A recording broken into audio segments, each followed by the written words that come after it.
My dad raised his wine glass and said, "Vivian's in med school now, Vanessa." Well, she gave up right. The laughter around the dinner table didn't die down. I stood up and walked out. No jacket, no goodbye. Just the sting of winter air as the door slammed behind me. It wasn't always like this. There was a time when I thought being the quiet, dependable daughter meant something. That if I worked hard, didn't complain, and always made room for others, especially Vivian, someone would eventually see me. I used to imagine it would happen during some small, quiet moment. Maybe my dad would peek into my room and see me highlighting passages in my textbooks by flashlight long after everyone else had gone to bed. Or maybe Mom would catch me wiping down the kitchen counters after Vivian stormed out yet again mid-dinner, leaving behind a mess of excuses and eye rolls. Instead, nothing ever came. No acknowledgement, no thanks, just expectation. And yet I still tried. Every Sunday at 6 a.m., I made Dad his bitter black coffee 2 sugars never stirred. I learned how to fold the laundry exactly how Mom liked it, and I used my own allowance to buy Vivian a graphing calculator when she swore she'd never survive pre-calc without one. I was 17 when Grandma Mai told me in a whisper that she'd set aside a college fund for me. "For your future," she said, slipping a small envelope into my coat pocket. Inside was a bank slip, $42 $1,000 in a trust in my name untouched since I was 10. She kissed my forehead and added, "Don't let anyone else decide what you're worth." At the time, I didn't really understand. I just nodded, held the slip tight, and promised myself I'd protect it. But that promise got harder to keep. The year I got into King's College London, a full acceptance but only partial scholarship, I sat down with Dad and showed him the tuition numbers. His brow furrowed, but he nodded. "We'll make it work," he said. "Your mother and I will do whatever it takes. That's what family does." I believed him. I didn't know then that "we'll make it work" meant draining my fund without asking. That instead of tuition, the money would go toward a new white Lexus for Vivian's 20th birthday and a luxury family cruise that I wasn't invited to, because as Mom said, "You'll be too busy with school, sweetheart." They didn't even tell me. I only found out because I went to the bank to transfer a small amount for books, and the account showed $167. My hands went cold. I remember standing there staring at the screen like it was lying. Refreshing. Checking again. Same result. I walked home in a daze, fingers numb, chest tight. And when I asked, just asked, Dad shrugged. "We had to shift some things around," he said. "Vivian needed a reliable car and your mother's back was acting up. The cruise was part of her physical therapy." My voice came out barely above a whisper. "But that money was for my tuition. Grandma set it aside for me." He frowned. "Don't be dramatic, Vanessa. You're still getting an education, aren't you? You're in London. We made it happen, didn't we?" Yes, I was in London, on borrowed time scholarship stress and a part-time cafe job that barely paid for groceries. They had made it happen by taking everything that was meant for me and using it like it was theirs. Still, I stayed quiet. I thought maybe if I just proved I could rise above it, they'd come around. I thought maybe I owed them some grace. After all, parents weren't perfect, right? But grace without boundaries isn't love. It's slow erasure. And the worst part, they didn't just spend the money. They rewrote the memory of it. By the time I came home for winter break, everyone acted like the fund had never existed, like I'd imagined it, like the sleepless nights and homesickness in London were just the cost of finding myself. I remember sitting at the dinner table that night, poking at overcooked turkey, listening as they went on and on about Vivian's latest anatomy lab. "She's really going to make something of herself," Dad beamed. "Can't wait to see her walk across that stage." And then he raised his glass. "Vivian's in med school now. Vanessa, well, she gave up right. Time slowed. Everyone chuckled, Mom, Uncle Hyan, even Aunt Lily, who once told me she thought I was the most grounded of the cousins. I looked around the table and realized they weren't going to change. Not for the truth, not for me. So I stood up, left my untouched plate, and walked out. Into the bitter cold. Into the silence I'd always known. But something inside me had shifted. I wasn't going back to being their shadow. Not anymore. When I got back to London, the city felt colder than usual. Not because of the January wind slicing through my scarf or the rain that never quite stopped, but because of the weight I carried with me. The silence, the disbelief, the raw pulsing realization that my own family saw me as disposable. I didn't tell anyone what happened that night. Not my roommate Mia, who offered me a blanket and a mug of hot tea when I stumbled into our flat at 3 a.m. Not my professor when I missed a tutorial and he asked if everything was all right. I told myself I just needed to push through the semester, get my degree, keep my head down. One more year. But it wasn't that easy anymore. I couldn't focus. Every time I sat down to study, my mind wandered back to that bank account emptied behind my back, to the photo Vivian had posted online of her beside her Lexus captioned, "Hard work pays off," to the way Dad had said it. Vanessa. Well, she gave up right. That line kept echoing in my skull like a cracked bell. The tipping point came 3 weeks later. I was walking back from the university library when my phone buzzed, a text from Mom. "Hey, sweetie, your sister's spring semester is coming up. Could you help her with the application fees? Just a few $100. You know how stressed she gets. Love you." I stopped walking, stared at the message. A few $100. From me. After they'd drained the entire college fund Grandma had saved for me. After they laughed at me over dinner like I was some dropout disappointment. Now they wanted help. I didn't respond. The next day, Mom called. I let it ring out the first time, then again, then a third. By the fourth try, I answered. Her voice was sweet, too sweet. "Hi, baby. I hope everything's going well. I haven't heard from you, so I just wanted to make sure you saw my message about Vivian." I said nothing. After a pause, her tone sharpened. "Vanessa. Are you seriously ignoring me over this? I thought you were better than that." There it was, that twist, from gentle guilt to calculated shaming. I swallowed. "I can't send money right now. You can't or you won't," she snapped. "Because I've seen you post about that cafe job. Surely you can spare a couple $100. It's not about the money," I said quietly. "It's about what you took." Dead silence. Then a sigh. "Oh my God. Is this about that account again, Vanessa? For the last time, your father and I did what we had to do. Vivian was in a bad place and you stole from me." Her voice cracked like glass. "We are your parents. Don't speak to me like that. After everything we've done for you, how dare you accuse us of theft?" I laughed. I didn't mean to, but it just came out, cold and bitter and hollow. "Everything you've done for me? You mean calling me a failure? Spending my college fund on a cruise and a car for Vivian? Gaslighting me when I asked where the money went?" Mom's voice rose. "You are being ungrateful. Do you know how hard we worked to give you a life in London? You gave me nothing," I whispered. "I did this, me, and Grandma." That's when she lost it. "You always act like the victim. You think you're so perfect, but you're just cold. That's why people don't like you. That's why we never told you everything. Because we knew you'd twist it." Click. I ended the call, and I blocked the number. That night, I opened the envelope Grandma had given me all those years ago. The one with the original bank slip. There in her soft cursive were 4 words scrawled in blue ink on the back, "For Vanessa's freedom only." I stared at that line until the letters blurred. Then I stood up, wiped my face, and pulled out my laptop. I started digging. Every email, every transfer confirmation, every old message from Dad about just moving things around, every photo of Vivian with the Lexus, receipts, text logs, my acceptance letter, Grandma's handwritten note.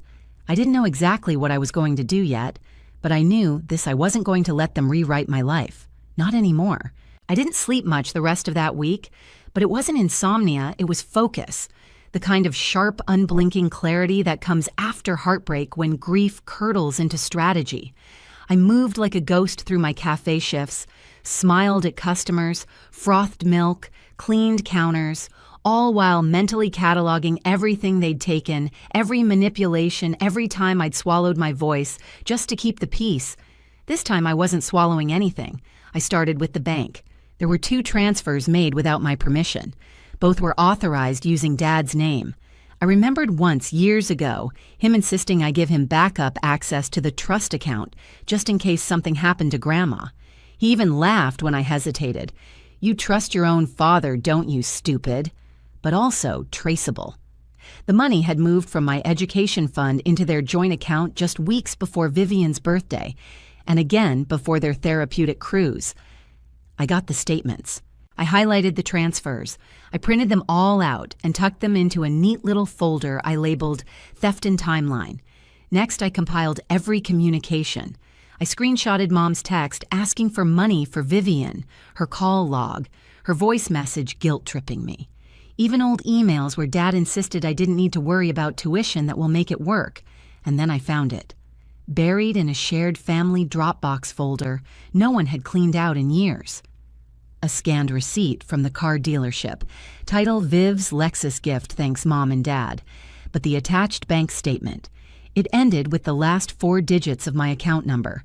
I sat back in my chair staring at the screen. It wasn't just financial mismanagement, it was premeditated fraud. They'd signed their names, used my money, then buried the trail under false generosity. But Grandma's words rang in my head.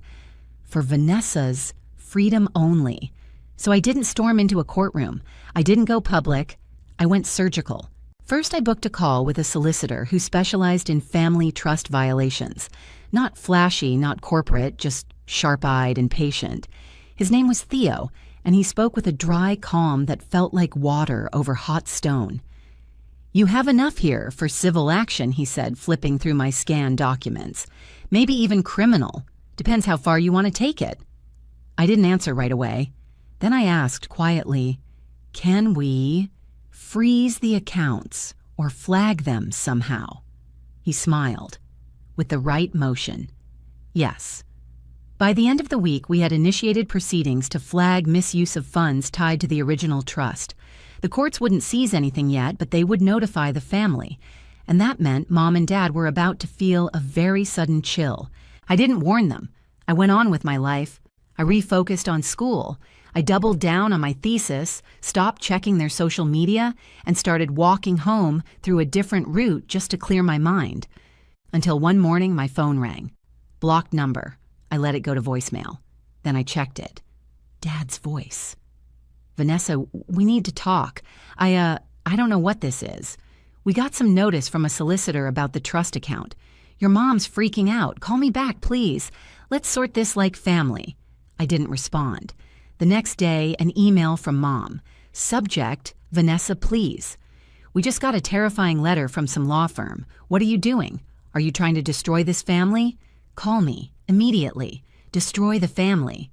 No. I was holding up a mirror. They just didn't like what they saw. The thing about betrayal is that it's never really about the money. It's about who they decided you were allowed to be. And my family had decided I didn't get to be more than a cautionary tale. Vivian was the future. I was the detour, the support beam, the reliable background character who existed to lift her higher. But I was done being their silence. So I sent one message. To both of them, you'll be hearing through legal channels going forward. I will not be speaking to either of you directly. I hope one day you understand why. Vanessa. Then I turned off my phone, opened my laptop, and returned to my thesis. But even as I reclaimed my autonomy, I didn't know what was coming next. I thought the legal notice would just startle them, make them uncomfortable, maybe push them to apologize. Instead, what they did next was a declaration of war.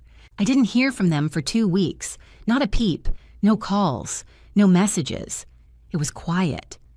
Too quiet. And for a moment, I thought maybe they'd taken the hint.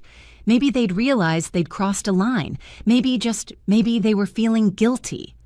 I was wrong. The ambush came on a Tuesday. I was heading into a late seminar, sipping my usual flat white, when Mia, my roommate, rushed up to me. Vanessa, she said breathless, holding out her phone. You need to see this, right now. It was a Facebook post, public, from my mother. A long performative wall of text with a photo of her and Vivian arms around each other, smiling beneath cherry blossoms in Washington, D.C. The caption, "We've always tried to support both our daughters, but sometimes no matter how much love you give, one child chooses cruelty. slandering family, dragging us to court.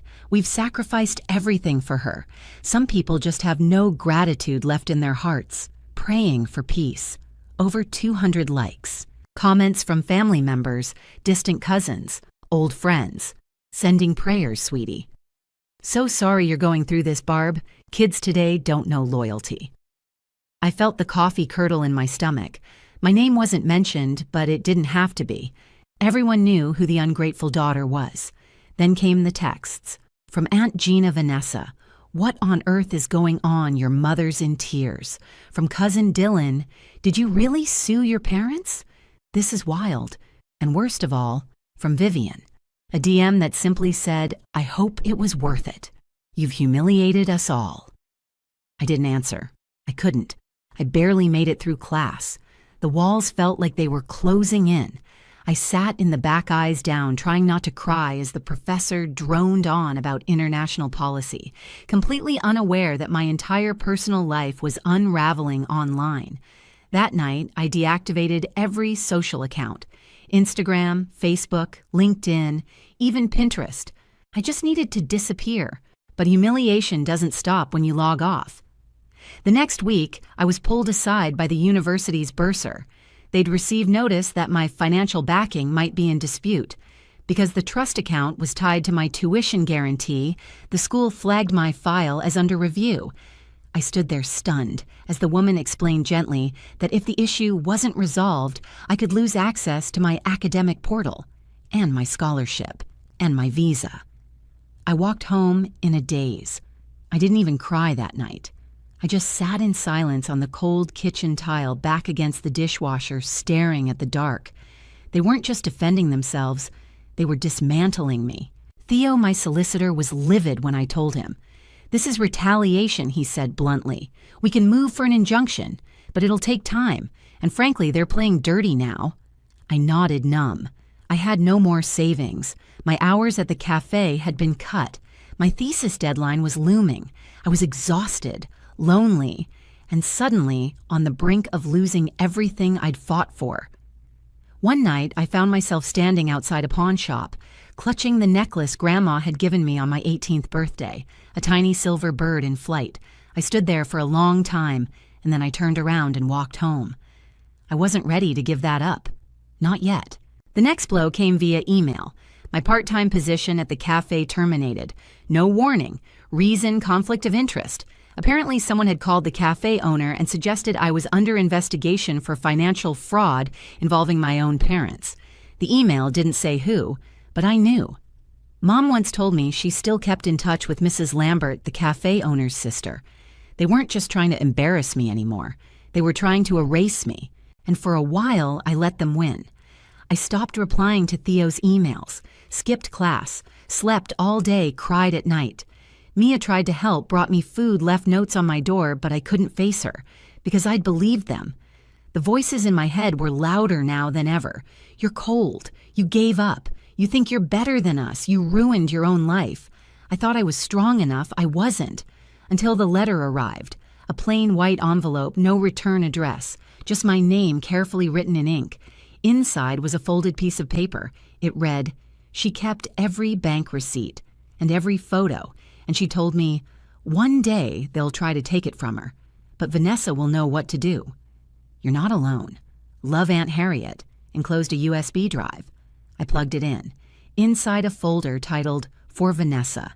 Receipts, photos, notes, audio files, Grandma's handwritten notes detailing every deposit into my fund, a scanned will, a memo from the financial planner, even an old voicemail from Dad thanking Grandma for handling the college fund so we don't have to. Proof, all of it. That was the moment everything shifted. I wasn't broken. I was armed. I didn't say anything right away. I just sat there on the floor of my bedroom, lights off, laptop glowing in my lap, staring at that folder. Each file was a lifeline. Each receipt a quiet truth. Each timestamp a weight lifted from my chest. I wasn't crazy. I wasn't cruel. And I sure as hell wasn't alone. Grandma had known. She'd known what they were capable of, and she had prepared for it. And Aunt Harriet, she had waited until just the right moment. I called Theo that night. He picked up on the second ring. "I'm ready," I said. The next day, I walked into Theo's office not as a broken daughter, but as a client. We laid it all out: the timeline of theft, the misuse of trust funds, the digital evidence from Grandma's files, and most importantly, a handwritten amendment to the trust that Grandma had drafted 2 months before her stroke. It wasn't notarized, but it was detailed, precise. She had even signed it. In the event of financial manipulation by family members, Vanessa is to retain sole ownership and oversight. These funds are for her education independence and personal development. No exceptions. Theo stared at the screen, lips pressed together. This changes everything, he said. We filed a motion to freeze all remaining accounts associated with the Carter Family Trust. We submitted a complaint to the university's legal department, along with notarized documents confirming the legitimacy of my tuition fund. We drafted a cease and desist order for any social media defamation, and we requested an injunction of asset misuse targeted directly at Mom and Dad. All of it quiet, precise, legal. Not a whisper to the public. I didn't need a Facebook post. I had a judge. But that wasn't the only shift. Something inside me had changed, too.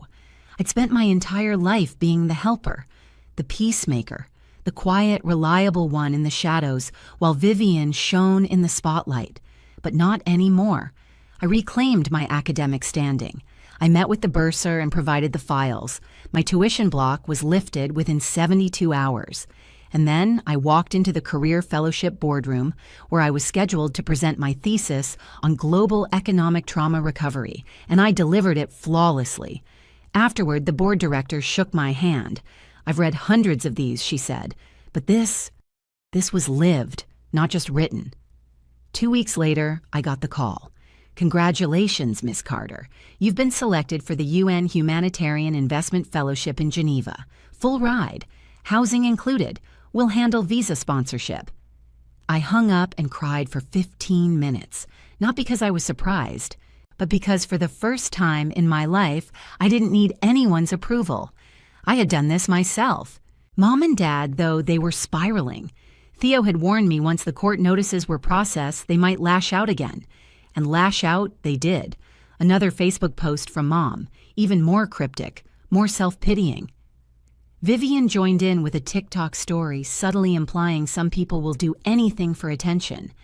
But I stayed silent because I knew something they didn't. They were about to lose everything they'd built on my back. 3 days before my move to Geneva, I got an unexpected message request from Vivian. "We should talk. I think we've both been manipulated. Can we meet?" At first, I wanted to ignore her, but something told me to listen. I agreed. 1 coffee. Neutral ground. In public. She arrived in designer heels and a blazer too stiff for the cafe. I wore jeans and a t-shirt that said, "Empathy is strength." She didn't order anything. She just sat down and opened with, "Look, I know things got out of hand, but you suing Mom and Dad? That's intense." I said nothing. She continued, her voice suddenly softer. "I didn't know they used your fund. They told me it was from Dad's bonus. I swear." I watched her.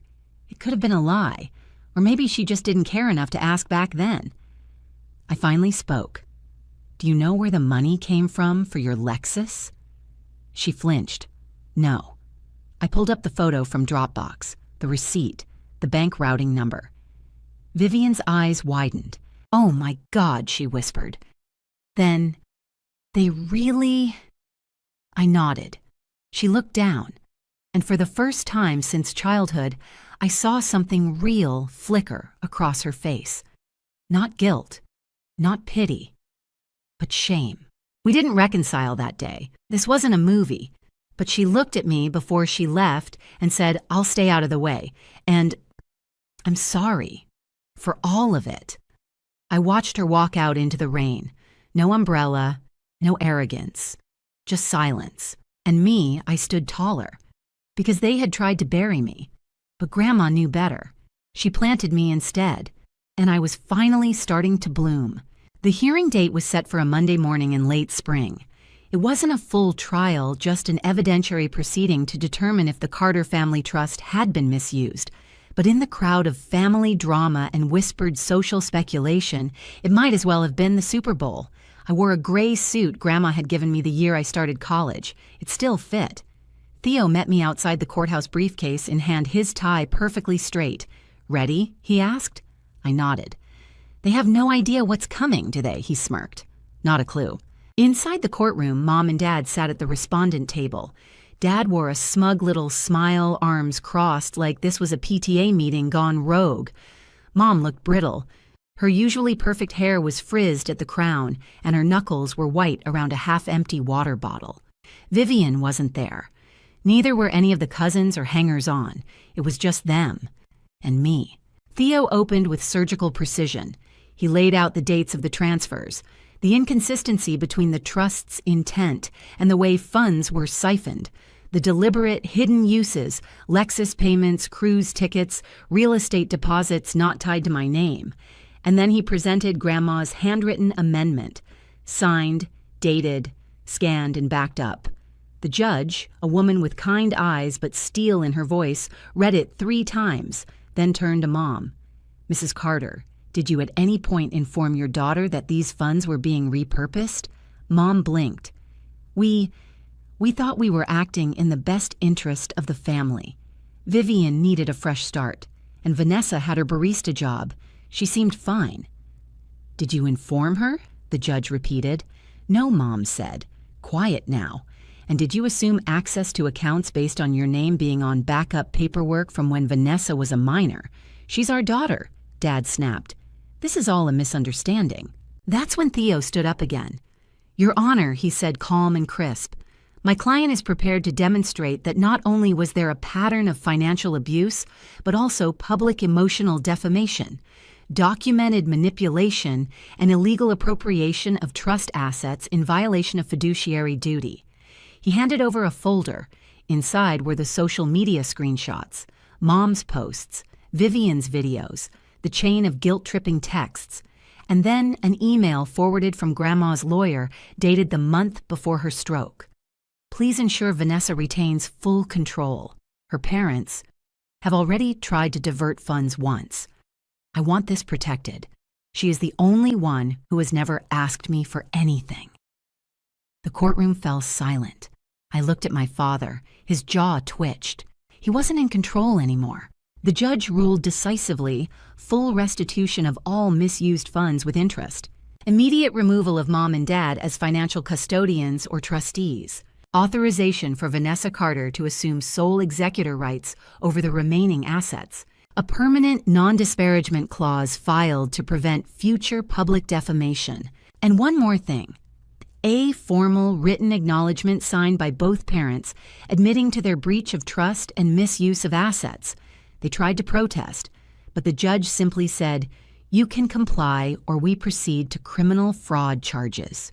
Your choice." Outside the courthouse, I didn't cry, I didn't yell, I didn't post. I just walked out into the sunlight, turned my face upward, and breathed. It was done.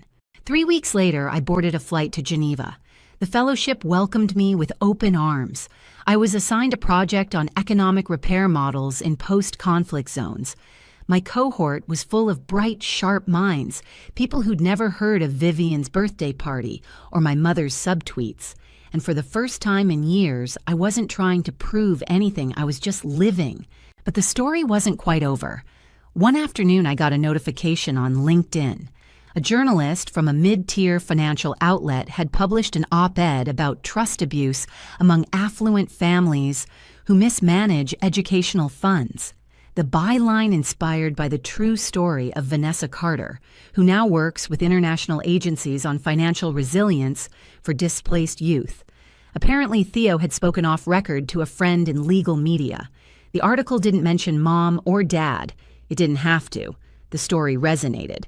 I got messages from people all over the world, women, students, professionals, even a few quiet messages from folks with names I recognized, family names. But I didn't engage because I wasn't bitter. I was free. I used a portion of the reclaimed trust to open the Carter Resilience Fund. It provides emergency scholarships to students facing family financial sabotage. The first recipient, a girl named Layla. Her father tried to force her to drop out of med school to help pay off his gambling debt. We covered her tuition. She sent me a postcard that read, "You saved my future. I'll pay it forward, always." Sometimes people ask me if I ever forgave them, Mom and Dad. And here's the truth. Forgiveness isn't always a warm reunion. Sometimes it's a locked gate with a garden behind it. I built that garden. I live in it now, and they don't have a key. What would you do if your family tried to erase you and your future? Would you walk away quietly or fight back with silent power like Vanessa did? Tell us in the comments, have you ever been betrayed by the people who were supposed to protect you? Your story might help someone else reclaim their voice. And if you made it this far, hit subscribe for more real stories of betrayal, resilience, and redemption. Because sometimes the quietest ones make the loudest impact.